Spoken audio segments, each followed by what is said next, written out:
दिल्ली तो विधायक राघव चड्डा आम आदमी पार्टी ਵੱਲੋਂ मिली नवी जिम्मेवारी तो बाद पहली बार 2 दिन के दौरे ते पंजाब पहुंचे।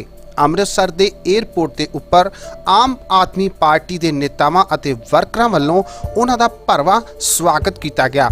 ਰਾਘਵ ਚੱਡਾ ਅੰਮ੍ਰਿਤਸਰ ਪਹੁੰਚਣ ਤੋਂ ਬਾਅਦ ਪਹਿਲਾਂ ਦਰਬਾਰ ਸਾਹਿਬ ਅਤੇ ਫਿਰ ਦੁਰਗਿਆਨਾ ਮੰਦਿਰ ਨਤਮਸਤਕ ਹੋਏ ਅਤੇ ਪੰਜਾਬ ਦੀ ਖੁਸ਼ਹਾਲੀ ਲਈ ਅਰਦਾਸ ਵੀ ਕੀਤੀ। ਰਾਘਵ ਚੱਡਾ ਵੱਲੋਂ ਕਿਸਾਨ ਅੰਦੋਲਨ 'ਚ ਹਿੱਸਾ ਲੈ ਰਹੇ ਕਿਸਾਨਾਂ ਲਈ ਵੀ ਅਰਦਾਸ ਕੀਤੀ ਗਈ ਅਤੇ ਬਾਅਦ 'ਚ प्रेस वार्ता दौरान कैप्टन अमरिंदर सिंह की सरकार नूं धोखेबाज सरकार दस्सिया अते जम के कांग्रेस सरकार ते निशाने लगाए गए। इस दे नाल ही बीबा हरसिमरत कौर बादल की गल करदिआं उन्हां कहा कि अकाली दल बादल सारे भारत विच सब तो वध नफरत खट्टण वाली पार्टी बनी है। सारिਆਂ ਨੂੰ ਨਵੇਂ ਸਾਲ ਦੀ 2021 ਦੀ ਲੱਖ ਲੱਖ ਵਧਾਈਆਂ। Wish you all a very happy new year. आप सबसे माफ़ी मांगते हुए, क्योंकि प्रेस कॉन्फ्रेंस शुरू करने में थोड़ी सी देर हो गई, आज हम सबसे पहले श्री दरबार साहिब जाकर मत्था टेक कर नए साल की शुरुआत की, नए दशक की शुरुआत की और मैंने पंजाब के सह प्रभारी के तौर पे एक नई इनिंग्स की शुरुआत की। मत्था टेक कर हमने देश के किसान, पंजाब का किसान, हमारे बड़े बुज़ुर्ग, हमारे नौजवान जो दिल्ली बॉर्डर पे बैठे हैं, उनके लिए भी प्रार्थना करी, अरदास करी और ये मांगा कि जल्द से जल्द वो लोग जंग जीत के वापस अपने घर आएं और किसानी जीते, किसान जीते। दुर्गियाना मंदिर गए, वहाँ पर भी मत्था टेका, अरदास करी, परमात्मा से प्रार्थना करी। इसी के चलते थोड़ा सा विलम्ब रहा, जिसके लिए मैं आप सबसे क्षमा मांगता हूँ। साथियों, एक चीज़ बहुत स्पष्ट है, वो ये है कि कैप्टन अमरिंदर की सरकार ने धोखा देने का काम किया। उन्होंने बहुत वादे किए थे, कर्जा माफ करूंगा, हर घर नौकरी दूंगा, 4 हफ्ते में नशे की समाप्ति खात्मा कर दूंगा, माफिया राज समाप्त करूंगा, न जाने क्या क्या बोला। एक भी वादा कैप्टन साहब पूरा नहीं कर पाए।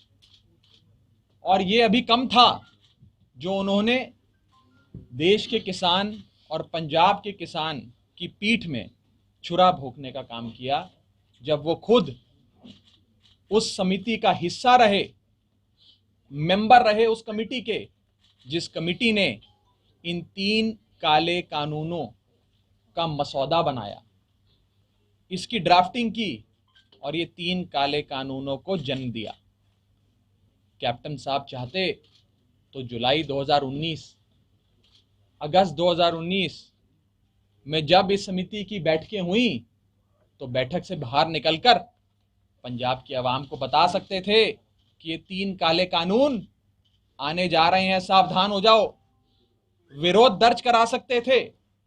लेकिन कैप्टन साहब ने इन 3 काले कानूनों को बनाने वाली समिति में, कमिटी में अपना कंसेंट दिया, अपनी हाजिरी दी, अपनी सहमति दी।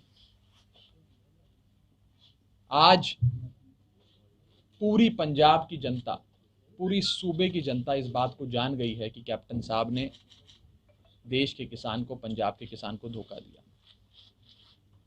जहां तक दूसरी पार्टी का सवाल है, अकाली दल का, तो अकाली दल की मंत्री हरसिमरत कौर बादल जी केंद्र दी सरकार में वजीर रही, मंत्री रही।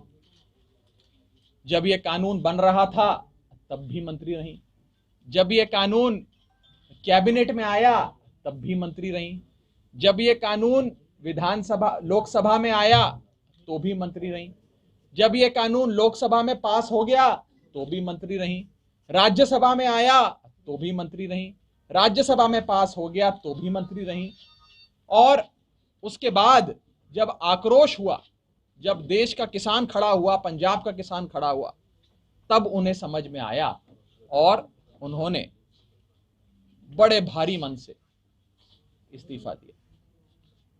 मुझे लगता है, मेरी ज्यादा समझ नहीं है, ज्यादा इतना अनुभव नहीं है, लेकिन मुझे नहीं लगता कि आजाद भारत के इतिहास में, in the history of independent India, ऐसी कोई पार्टी रही होगी जिससे सूबे की जनता इतनी नफरत करती है। Akali Dal is the most hated political party of the country.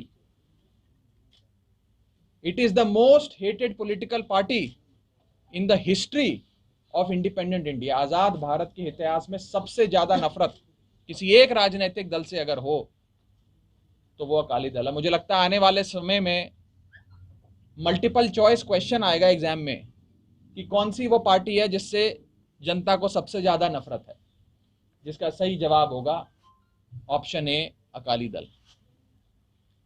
इसी के साथ साथ आज पंजाब को फिर से खुशहाल बनाने के लिए, आज पंजाब को अंधकार से निकालने के लिए एक ही पॉलिटिकल पार्टी, एक ही राजनीतिक फोर्स नजर आती है जिसको पूरी जनता बड़ी आस लगाए देख रही है, बड़ी उम्मीद के साथ देख रही है, और उस पार्टी का नाम है आम आदमी पार्टी। पंजाब के लोगों का और दिल्ली के लोगों का बहुत गहरा रिश्ता है।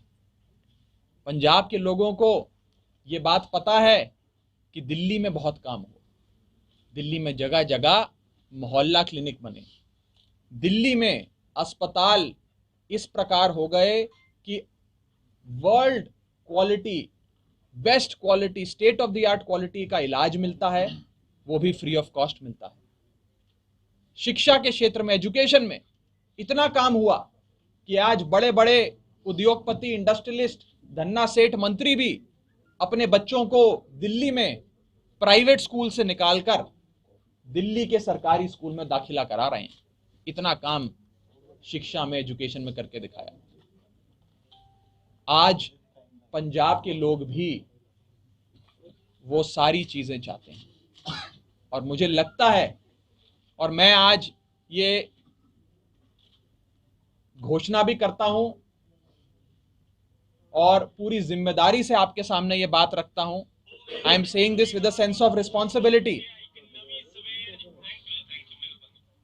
I am saying this with a sense of responsibility, पूरी जिम्मेदारी नाल ऐ कह रहे हैं कि पंजाब में अगली सरकार आम आदमी पार्टी की बनेगी। 2022 के चुनाव में पंजाब की जनता एकजुट होकर इस बार आम आदमी पार्टी को एक मौका देगी। पंजाब की जनता ने ये सारी पार्टियां देख ली, अकाली को भी देख लिया, बीजेपी को भी देख लिया, कांग्रेस को भी देख लिया, और अब पंजाब की जनता इन सब से परेशान हो गई, इन सब की गंदी राजनीति से परेशान, धोखे की राजनीति, पीठ में छुरा भोगने की राजनीति से परेशान हो गई है, और अब पूरी आस लगाए, पूरी उम्मीद लगाए एक ईमानदार पार्टी की ओर देख रही है, जिस पार्टी का नाम है आम आदमी पार्टी। मुख्यमंत्री का चेहरा कौन होगा? मैं अभी आऊंगा, 20 पे सारे जवाब दूंगा आपके, मैं बस खत्म कर लूं 2 मिनट में। इसी के साथ साथ बीते कुछ दिनों से हमें, आम आदमी पार्टी को भी, दिल्ली वालों को भी, देश का किसान, पंजाब का किसान जो दिल्ली के बॉर्डर पे, दिल्ली की दहलीज पे बैठा है, उसकी सेवा करने का एक मौका मिला। सेवादार की भूमिका में हमारी पार्टी के मुखिया अरविंद केजरीवाल जी, जिनसे पंजाब की जनता बहुत प्यार करती है, उन्होंने एक सेवादार की भूमिका में देश के किसान की, हमारे पंजाब के बड़े बुजुर्ग, हमारे नौजवान, हमारी माताएं, हमारी बहनें जो बॉर्डर पे बैठी हैं, उनकी सेवा करी। चाहे लंगर की सेवा हो, टॉयलेट की सेवा हो, और अभी आज से 2 दिन पहले वहां पर वाईफाई की सेवा भी शुरू करी। वहां पर नेटवर्क की बहुत समस्या थी, सिग्नल की समस्या थी, और किसानों ने अपनी बात हम तक पहुंचाई, और केजरीवाल साहब ने वहां पर फ्री वाईफाई हॉटस्पॉट पूरे सिंगू बॉर्डर पे लगवा दिए, टीकरी बॉर्डर पे लगवाना शुरू कर दिया। एक सेवा करने का सौभाग्य हम सबको मिला। और यदि पंजाब के किसान को जितनी तकलीफ हो रही है वहां बैठ के, उसकी तकलीफ को अगर हम राई मात्र भी कम कर सकें, इतना सा भी कम कर सकें, तो हम अपने आप को सफल समझेंगे। हम पे हमले हुए, मैं आपको बताना चाहता हूं, जब से केजरीवाल साहब ने दिल्ली में देश के किसान और पंजाब के किसान को बंद करने के लिए 9 जेल बनाने की बीजेपी की जो प्रपोजल था, मसौदा था, उसको फाड़ के फेंक दिया, उसी दिन से हम पे हमले शुरू हो गए। सूबे के मुख्यमंत्री अरविंद केजरीवाल जी को 2 दिन के लिए भाजपा वालों ने नजरबंद कर दिया। दिल्ली के उप मुख्यमंत्री मनीष सिसोदिया के घर पे कई 100 भाजपा के गुंडे दिन दहाड़े उनके घर में घुसते हैं। उनकी बीवी, उनका बच्चा घर में मौजूद था और वहां जाकर उधम मचाते हैं, तोड़ फोड़ करते हैं। उसके बाद मेरे कार्यालय में आकर भाजपा के गुंडों ने हमला किया, मेरा पूरा कार्यालय तोड़ डाला। क्यों? हमारा क्या अपराध था? भाजपा की नजरों में हमारा यह अपराध है कि हम देश के किसान की सेवा कर रहे हैं, कि केजरीवाल साहब ने ये 3 काले कानून फाड़ के फेंक दिए, इसलिए आज हमें टारगेट किया जा रहा है। लेकिन हमें भी हमारे मुखिया अरविंद केजरीवाल जी ने एक बात समझा दी है, बता दी है कि मरते दम तक, आखिरी सांस तक देश के किसान की लड़ाई लड़नी है। उनके इस इनकलाब की आवाज को जितना बुलंद कर सकते हैं हम अपनी तरफ से उसको उतना बुलंद करेंगे। इसी के साथ साथ मैं आज की जो मेरी महत्वपूर्ण घोषणा कहिए, अनाउंसमेंट कहिए, मेरा विश्वास कहिए, मुझे ऐसा लगता है कि 2022 में आम आदमी पार्टी की पूर्ण बहुमत की, फुल मेजॉरिटी की सरकार पंजाब में बनेगी। इस संदर्भ में किसी भी साथी का कोई सवाल हो तो आप पूछें। मुख्यमंत्री का चेहरा आम आदमी पार्टी की ओर से और सूबे का अगला मुख्यमंत्री जो होगा उसका नाम पार्टी बहुत जल्द आपको बताएगी भी।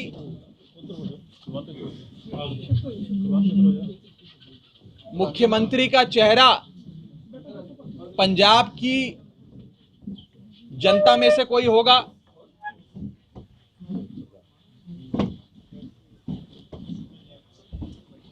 आ जाओ जी, कुर्सी की लड़ाई अभी से शुरू हो गई। मैं फिर से बोल देता हूं।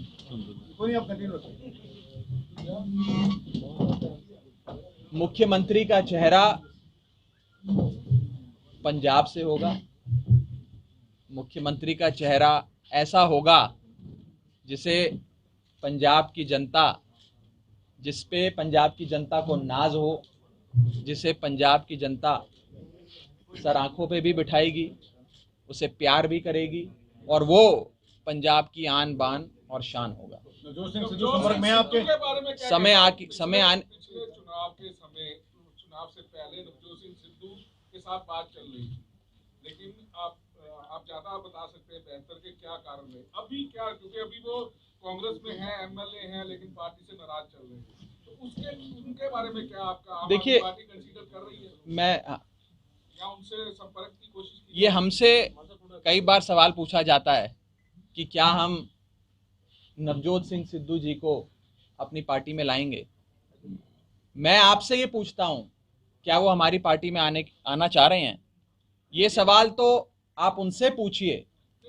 हमारे हाँ या ना कहने की बात तो तब आती है जब वो ये बता दें। राघव जी, पिछली बार क्या हुआ था, क्यों नहीं आए नवजोत सिंह सिद्धू, ये बता दीजिए। देखिए, मेरा ऐसा मानना है, और मैं किसी व्यक्ति विशेष, यहाँ से मेरे ख्याल में 300 मीटर दूर है घर। नहीं, मैं आपसे, मैं यही बोलने वाला था।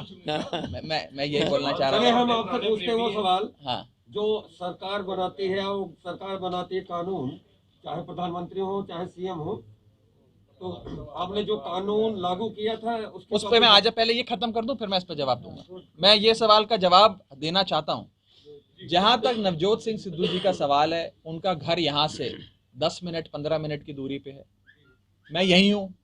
आप जाकर एक बार उनसे पूछ लीजिए और फिर मैं सारे जवाब दे दूंगा। पंजाब के प्रभारी आप नहीं, देखिए हमारा ये आपने दावा पार्टी किया का है कि 2022 में आपकी सरकार बनेगी, पार्टी का तो ये ऐसे मानना जो है। चेहरे हैं, पार्टी चाहेगी नहीं कि ऐसे चेहरे देखिए, हमारे पार्टी प्रभारी बने। आप मुझे बता रहे 10-15 मिनट का रास्ता, आपको ही पता, आप जाके बात नहीं कीजिए। ठीक है, ठीक। मैं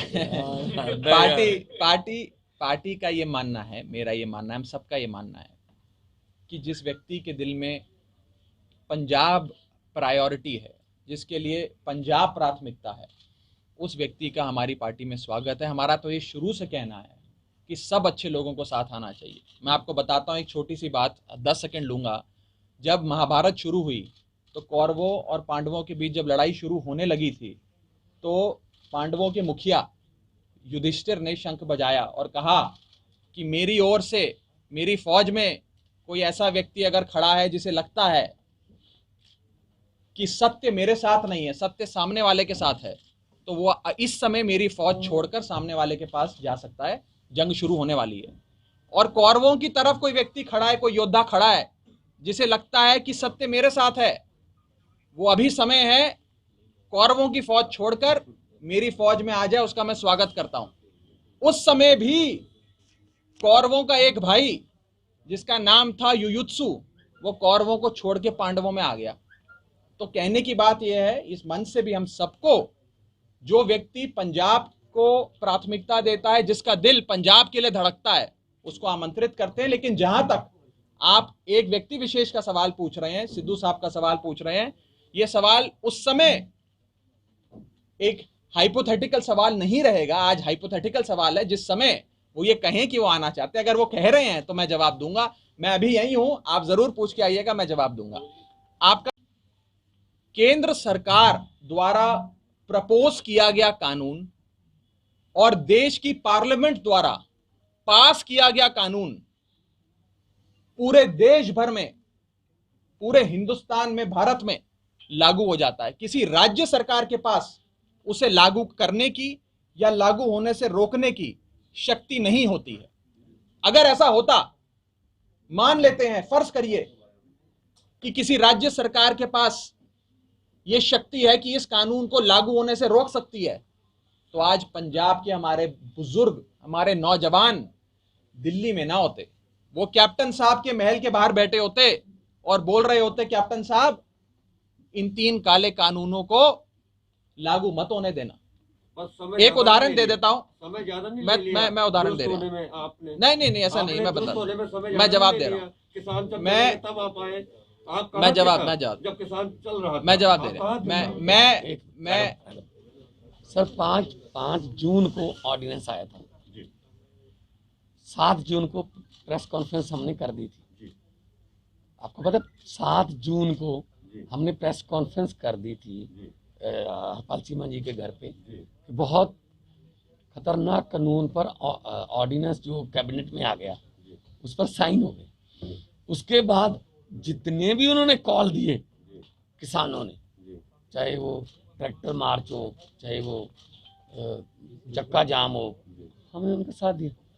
अब कैसे कर सकते, समय ज्यादा हो गया। आपने खुल के कब आए? अभी मैं भी आप वहाँ पे 7 जून को सर, पे किसानों की बात करते हैं। मैं बता देता सर 7 जून को, सब तो 7 जून नहीं, 7 किसानों जून ने साफ किया। सब तो मैं बता रहा हूं, मैं जवाब दे रहा हूं, मैंने जवाब, 7 जून मैंने जवाब दे रहा हूं। उम्मीदें कम है। अच्छा, 7 जून मैं दे रहा हूं, साथ दे दिया था। कम हो रही है। वीर जी, मैं आपके सवाल का जवाब दे रहा हूं, सुन तो लो। देखो, पार्लियामेंट सबसे सितंबर में चलाई, तब हमने मैं आप ही उम्मीदें कम हो रही सब हैं। तो मैं सिद्धू बॉर्डर में वोटिंग करके हमारे साथ, मैं अभी उसी का बता रहा हूं, हम आपकी बात कर रहे हैं और आम आदमी पार्टी उसी की बात। देखिए, सबसे ज्यादा अगर विरोध किसी पार्टी ने देश की संसद में किया इन 3 काले कानूनों का, तो वो आम आदमी पार्टी थी। हमारे सांसद हैं भगवंत मान जी, हमारे सांसद हैं संजय सिंह जी, जिन्होंने राज्यसभा और पार्लियामेंट का जो अध्यक्ष होता है उसका माइक तक उखाड़ दिया, जो पूरी रात संसद भवन के प्रांगण में महात्मा गांधी जी की जो मूर्ति है उसके नीचे सोए और इन 3 काले कानूनों का विरोध किया। हमारे विधायक सारे पंजाब के विधानसभा में सोए। सबसे ज्यादा विरोध अगर किसी पार्टी ने किया तो वो आम आदमी पार्टी ने किया, और सबसे ज्यादा धोखा अगर देश के किसान को किसी ने दिया है तो वो कैप्टन अमरिंदर ने दिया है। मैं आज आपसे पूछता हूं, कैप्टन साहब दिल्ली आए, अमित शाह से मिले, अभी दिल्ली आ गए अपना महल छोड़कर, लेकिन देश के किसान से नहीं मिले। किसान वहीं बैठे थे, किसानों से मिल लेते 5 मिनट, होता है ना कुछ, नहीं मिले। होता है ना पुत्र मोह, अब वही कह रहा हूं, पुत्र मोह जो आपने शब्द का आपने यूज किया, आज अगर पुत्र मोह इतना ज्यादा हो गया कि पंजाब पीछे हो गया, पंजाब की भलाई पीछे हो गई, पंजाब की खुशहाली पीछे हो गई, और केवल पुत्र मोह, केवल अपने बच्चे को बचाने की आपकी जो लड़ाई है वो आगे हो गई, तो फिर क्या बचा? फिर तो पंजाब की जनता ने देख ही लिया। एक संसद को क्या कहेंगे, संसद को क्या कहेंगे जहाँ पे कानून पास हुआ? आप भी सांसद हैं, देखो संसद को क्या देखो देखो पार्लियामेंट मोदी जी चलाते नहीं है। पार्लियामेंट तो हम तो एक विशेष सत्र बुलाने की बात कर रहे थे कि एक दिन का विशेष सत्र बुला लो और 3 कानून रद्द कर दो। नहीं, बुलाते नहीं, कहते कोरोना बहुत वायलेंट है। हाँ, बंगाल में रैलियां करते समय कोरोना साइलेंट है, तो हमारे पास तरीका क्या है फिर प्रधानमंत्री को मिलने का?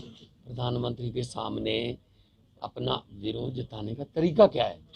तरीका वही था जो मैंने 25 तारीख को माननीय पूर्व प्रधानमंत्री अटल बिहारी वाजपेयी जी की श्रद्धांजलि, जब जन्म, हमने उनका श्रद्धांजलि समारोह खराब नहीं किया। उसके बाद जैसे प्रधानमंत्री बुक रिलीज करने लगे तो हमने अपना विरोध जता दिया। और क्या कर सकते हैं, मिलते तो है ही नहीं। मुहिम छेड़ी सी पिंडां दे विचों काले कानूनां दे खिलाफ, ਉਹ ਮੁਹਿੰਮ ਦਾ ਕੀ ਬਣਿਆ ਜਿਹੜੇ ਸਾਈਡ ਸਰ ਜਿਹੜਾ ਉਹ ਹੈਗਾ ਨਾ, ਉਹ ਬਹੁਤ ਕਮਾਲ ਦੀ ਚੀਜ਼ ਹੈ। ਜਿਹੜਾ ਪੰਚਾਇਤਾਂ ਵੱਲੋਂ ਮਤੇ ਪਾਏ ਜਾਂਦੇ ਨੇ, ਕੱਲ ਨੂੰ ਕੋਈ ਵੀ ਧਿਰ ਜਿਹੜੀ ਹੈ ਉਹ ਸੁਪਰੀਮ ਕੋਰਟ ਦੇ ਵਿੱਚ ਲੈ ਕੇ ਜਾਊਗੀ ਇਸ ਮਾਮਲੇ ਨੂੰ, ਤਾਂ ਉਹ ਕਾਨੂੰਨ ਜਿਹੜੇ ਨੇ, ਜਿਹੜੇ ਉਹ ਮਤੇ ਪਾਏ ਗਏ ਨੇ, ਉਹ ਬਹੁਤ ਜ਼ਿਆਦਾ ਕੰਮ ਆਉਣਗੇ। ਖਾਸ ਪਿੰਡਾਂ ਚੋਂ ਕਾਨੂੰਨ ਤੱਕ ਮਤੇ ਮਿਲ ਗਏ ਨੇ, ਅਣਗਿਣਤ ਸਰੋਂ ਮੈਂ ਕੋਈ ਗਿਣਤੀ ਕਰਨ ਵਾਸਤੇ ਨਹੀਂ ਕੀਤਾ, ਗਿਣਤੀ ਕਰਨ ਵਾਸਤੇ ਨਹੀਂ ਕਹਿ ਰਿਹਾ, ਪਰ ਫਿਰ ਵੀ ਕਿੰਨੀ ਲਗਭਗ 1000 ਤੋਂ ਉੱਪਰ ਤਾਂ ਮੇਰੇ ਇਕੱਲੇ ਮੇਰੀ ਕੰਸਟੀਚੁਐਂਸੀ 'ਚ। ਠੀਕ ਹੈ ਜੀ, ਵਕੀਲ ਸਾਹਿਬ ਨੇ, ਚੀਮਾ ਸਾਹਿਬ, ਇਹਨਾਂ ਨੂੰ ਪਤਾ कि ਉਹਦੀ किन्नी कानूनी वैधता की है।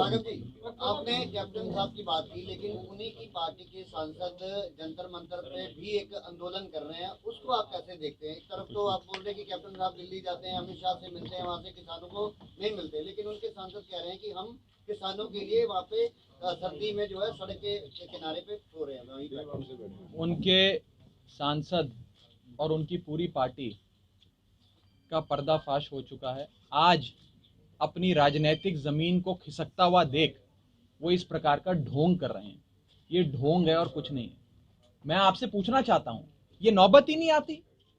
कैप्टन साहब अगर अगस्त 2019 में बता देते मीटिंग से निकलकर कि ये 3 काले कानून आने जा रहे हैं, सावधान हो जाओ, तो हो सकता है 3 काले कानून नहीं आते। लेकिन कैप्टन साहब ने ये 3 काले कानून बनाने वाली कमेटी में अपनी सहमति दर्ज कराई। इससे बड़ा धोखा मुझे लगता नहीं पंजाब की जनता से हो सकता। मैंने तो प्रेस कॉन्फ्रेंस की शुरुआत में आपको कहा कि एक ऐसा मुख्यमंत्री जो अपने महल से नहीं निकलता, जो केवल राजशाही के फायदे ले रहा है, एक ऐसा मुख्यमंत्री जिसने एक वादा पूरा नहीं किया। कहा था 4 हफ्तों में नशा खत्म कर दूंगा, पंजाब के हर घर में नौकरी दूंगा, कर्जा खुर्की माफ करूंगा, न जाने क्या क्या कहा था। वादे नहीं पूरे करे, चलो कोई नहीं, बात करेंगे जब चुनाव आएगा। लेकिन आज आपने पंजाब की जनता की पीठ में छुरा भोंक दिया। वो 3 काले कानून, मैं तो कहता हूं उसके लिए अगर कोई जिम्मेदार है, हम तो शुरू से ही कहते हैं कि मोदी की सरकार तो उद्योगपतियों की सरकार है, धन्ना सेठों की सरकार है, इंडस्ट्रियलिस्ट की सरकार है, जनता की सरकार नहीं है। लेकिन कैप्टन साहब ने क्यों कर दिया ऐसा? कैप्टन साहब ने क्यों पंजाब की जनता की पीठ में छुरा भोंका? मैं तो आज कहता हूं, कैप्टन साहब उन 3 काले कानूनों के जननी हैं। उन्होंने इन 3 काले कानूनों को जन्म दिया है। आज पंजाब की आवाम उनसे सवाल पूछती है, चश्मे से देखते हैं।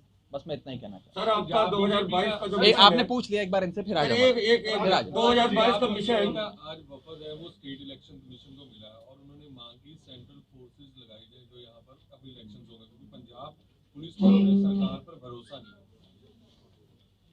देखिए, भाजपा और मोदी सरकार वो सरकार है जिसका मुझे लगता है सुपड़ा सब चुनावों से भागने की ओर, कि चुनाव ना हो या चुनाव उनके हक में नहीं जा रहा, वो इस प्रकार की ऐसी को मांगी। आपके आम आदमी पार्टी जब नगर पंचायत के चुनाव हो रहे हैं तो सभी लड़ेगी इस बार, पिछली बार? हाँ, बिल्कुल लड़ेगी। तो उसका सर मकसद ये तो नहीं कि 2022 से पहले अपना आधार जांचना चाहते हैं कि हम कहाँ पहुंचे? देखिए, 2022 की जहां तक बात है ना, मैंने आपको बड़ा बताइए कौन सी पार्टी की ओर?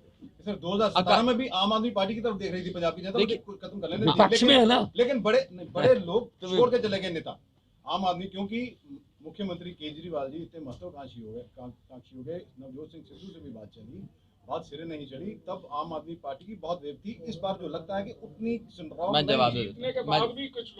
जवाब दे देता। देखिए, सबसे पहले तो पंजाब की जनता अरविंद केजरीवाल जी से बहुत प्यार करती है, दिलो मोहब्बत करती है। और जहां तक 2017 के चुनाव की बात है, पहली बार हमने विधानसभा का चुनाव लड़ा था और पहली बार ही पंजाब की जनता ने हमें सर आंखों पे बिठाया, सेवा का मौका दिया और मुख्य विपक्ष, प्रिंसिपल ऑपोजिशन हमें बना दिया। ये कहीं होता नहीं है, किसी राज्य में नहीं होता कि 4 साल पुरानी पार्टी को सीधी इतने बड़ी जिम्मेदारी दे दी। उस समय हमें विपक्ष की जिम्मेदारी मिली थी। आज पंजाब की जनता देख रही है कि हाँ, 5 साल इन लोगों ने ठीक जिम्मेदारी निभाई है, विपक्ष अच्छा रहा इनका। अब ये लोग परिपक्व हो गए, मैच्योर हो गए हैं। अब इन लोगों को सरकार चलाने की जिम्मेदारी मिलेगी। जैसे मैं उदाहरण देता हूं, ड्राइविंग लाइसेंस 18 साल में मिलता है ना, तो 16 साल में चुनाव लड़ा तो विपक्ष मिले, अब 18 साल में लड़ रहे हैं तो ड्राइविंग लाइसेंस मिलेगा। चलिए राहुल जी, आपको एक और रिश्ता बता देते हैं। यहाँ पे केजरीवाल जी की वाइफ जो यहाँ पे इनकम टैक्स कमिश्नर रहेंगे होंगे या दिल्ली ही मॉडल होगा? वो सारे कैंपेन समय आने पर सबका खुलासा करेंगे। आपके सामने एक कैंपेन आपके सामने एक 2000 आपको जानकर बहुत खुशी भी होगी, हैरानी भी होगी। जब 2014 में सबसे पहले जीता था तो पूरे 1.5 साल तक राघव, मैं इनके साथ खूब काम किया है, मेरे साथ काम कर रहा था, खूब काम किया, मेरे पीए के तौर पे खूब काम। और आने वाले जब 15 में सरकार बन गई तब तब अरविंद केजरीवाल जी ने कहा कि मनीष सिसोदिया जी के साथ दिल्ली, क्योंकि London school of business economics का स्टूडेंट है, दिल्ली का बजट यही बनाता है। ऐसे बच्चे जब आगे आएंगे तो अच्छा रहेगा। मोदी, आपका जो पंजाब के किसानों को समर्थन दिया जा रहा है, वाईफाई लगवाए जा रहे हैं, क्या आपकी नजर 2022 उसी चुनावी रणनीति का हिस्सा है आपका? नहीं, देखिए, ये अच्छा सवाल है, बड़ा इंपॉर्टेंट सवाल है, मैं इस पर जवाब देना चाहूंगा। देखिए, हमें बहुत शिकायतें मिली सिंगू बॉर्डर से कि वहां पर हो सकता है शायद जान के मोदी सरकार ने या खट्टर सरकार ने सिग्नल कम कर दिए, फोन में जेड़ा थोड़ा नेटवर्क उसको कम कर दिया कि भैया जनता से बात ना कर पाए, अपने घर बात ना कर पाए, अपने बीवी से बात, अपने बच्चे से बात ना कर पाए। इसलिए हमने ये फैसला लिया कि हम आम आदमी पार्टी और अरविंद केजरीवाल वहां पर फ्री वाईफाई हॉटस्पॉट लगाएंगे। मैं खुद कल परसों जाकर वहां पे फ्री वाईफाई हॉटस्पॉट लगवा कर आया हूं, ताकि पूरा दिन आंदोलन करने के बाद, प्रोटेस्ट करने के बाद, कम से कम देश का किसान, हमारा पंजाब का नौजवान अपने घर अपनी बूढ़ी माँ को एक वीडियो कॉल तो कर सके, अपनी बीवी को एक फ़ोन तो कर सके, अपने बच्चों को लोरी सुनाकर वीडियो कॉल के माध्यम से सुला सके। ये सोच के साथ हमने फ्री वाईफाई हॉटस्पॉट हर जगह लगाया।